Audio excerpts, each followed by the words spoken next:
শেখ হাসিনা জানুয়ারিতে দেশে ফিরছেন। ভাইরাল ভিডিওর পেছনের চাঞ্চল্যকর সত্যি। শেখ হাসিনা কি জানুয়ারিতে দেশে ফিরছেন?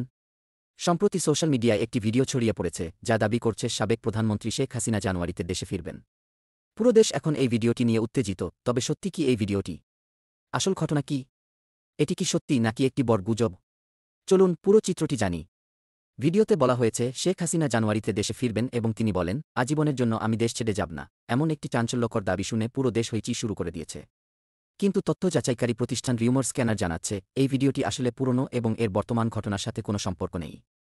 ভিডিওতে দেখা গেছে ২০২৪ সালের ৫ আগস্ট শেখ হাসিনা ভারতে পালিয়ে যাওয়ার আগে একটি ভাষণ রেকর্ড করতে চেয়েছিলেন, তবে ছাত্রছাত্রীদের জন্য সেটি করতে পারেননি।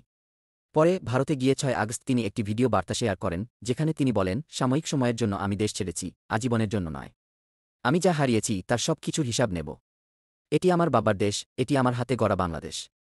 আমি কখনো এভাবে ছেড়ে দেব না। মনে রেখো, দিনটা তোমার ছিল কিন্তু বছরটা আমার হবে। তবে রিউমার স্ক্যানারের অনুসন্ধানে জানা গেছে ভিডিওটি আসলে ভারতীয় গণমাধ্যম এনআই এর ইউটিউব চ্যানেল থেকে নেওয়া, যা ২০২৪ সালের ৭ জানুয়ারি প্রকাশিত হয়েছিল। ভিডিওটির শিরোনাম ছিল India is trusted friend, Bangladesh ফেমশিফ Hasina lauds India's world during ৭১-এর মুক্তিযুদ্ধ। ভিডিওতে শেখ হাসিনাকে বলতে শোনা যায়, ভারত আমাদের বিশ্বস্ত বন্ধু। মুক্তিযুদ্ধের সময় তারা আমাদের সমর্থন করেছিল এবং ৭১-এর পর তারা আমাদের আশ্রয় দিয়েছিল। এজন্য ভারতীয় জনগণের প্রতি আমাদের অশেষ কৃতজ্ঞতা। তাহলে প্রশ্ন হচ্ছে, শেখ হাসিনার দেশে ফিরে আসার গুজব কি সত্যি নাকি এটি শুধুমাত্র একটি ভুল বোঝাবুঝি? ভাইরাল ভিডিওটির পেছনে কি আসল সত্য লুকানো আছে নাকি এটি পুরনো ফুটেজের ভুল ব্যাখ্যা?